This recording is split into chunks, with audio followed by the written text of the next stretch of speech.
Bonjour, je suis le docteur Raphaël Manuel Okoudjidji. En quoi tout pays du monde peut devenir le plus riche du monde, quel que soit son lieu géographique et quelle que soit la couleur de la peau de ses habitants, ne serait-ce qu'au plan majoritaire et autres. L'Europe est connue avec l'Amérique comme les premiers plus riches du monde du 19e, 20e et 21e siècle. Le passé n'est pas toujours connu comme le présent. Mais on constate déjà que l'Asie et certains pays d'Asie commence à rattraper l'Europe, bien sûr en imitant aussi les productions européennes en matière d'automobile, d'aéronautique, d'électronique, etc. Et même certains asiatiques font aussi des découvertes, comme le Japon et autres. Et ainsi, si la richesse était vue comme blanche pour des siècles encore récents, on se rend compte que elle est aussi assez jaune en tant que chinoise, japonaise et aussi donc de l'Asie. Et de plus en plus, certains pays, si ce n'est richesse, c'est au moins des parades de produits de richesse tels que certains pays des Émirats arabes unis et donc autour du Koweït, Dubaï et autres. Ça va de soi que cela puisse être de même pour des pays d'Amérique du Sud, de l'Afrique et de tout partout, et de tout ailleurs. Mais il ne faut pas que ce soit un simple hasard ou bien un fait qui arrive sur des centaines d'années ou qui est comme un rêve, pendant que ça peut être une simple science, une simple pratique, une simple décision, même d'État, comme d'individus d'État. Si un pays, même s'il est en Afrique, fait des plantations, ce qui est d'abord leur habitude, des plantations d'un secteur rentable ou des secteurs rentables en matière d'agronomie, avec toutes les applications de technologies agricoles ou agronomiques, et que ce pays étend ses plantations sur toute la terre, ne serait-ce que par son secteur privé ou par ses citoyens du privé, et que partout où il y a possibilité de louer une terre, un citoyen du pays y est, ou le pays y est, ou le secteur du privé du pays y est. Parce que de toutes les façons, qu'on le veuille ou non, il n'est pas très facile de distinguer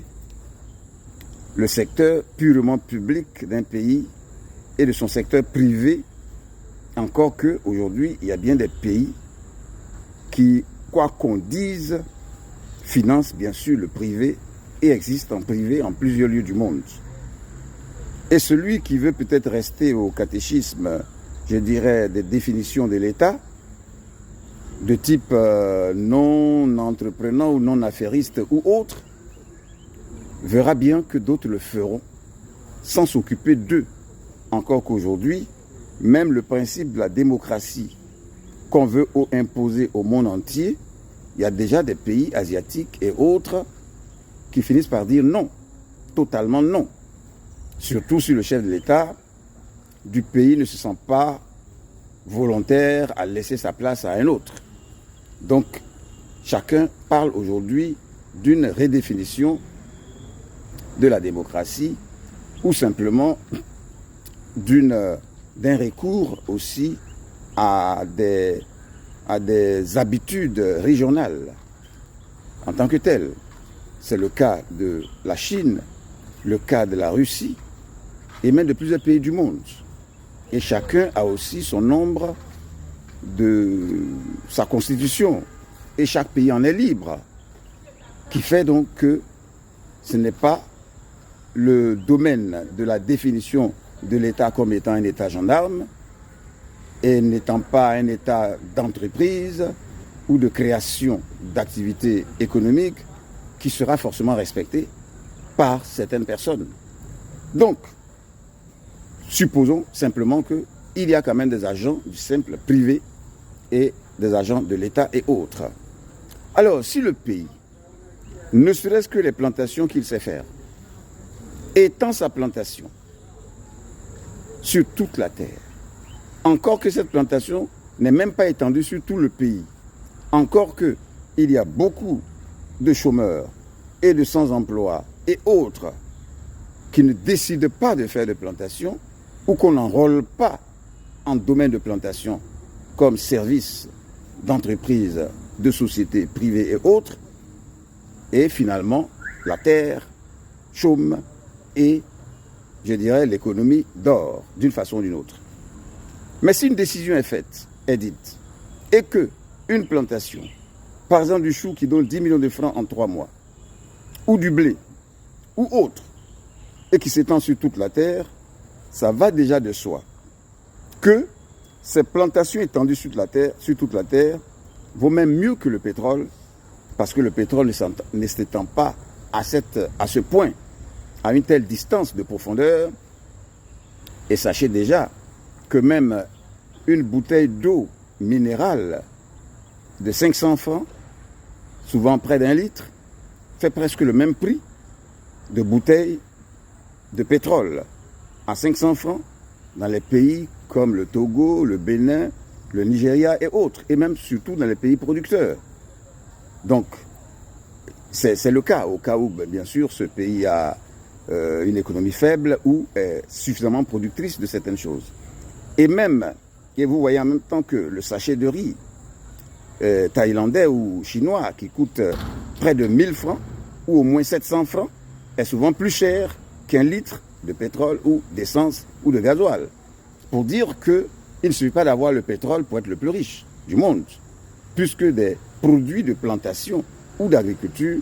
donnent plus en termes de kilos ou de litres que le prix même du pétrole. Mais comme les produits agricoles dépendent du travail,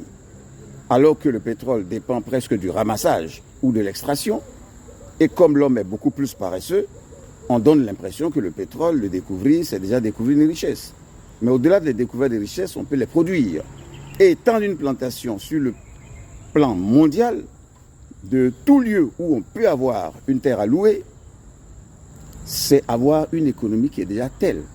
que ces moyens peuvent produire des grandes usines de construction automobile,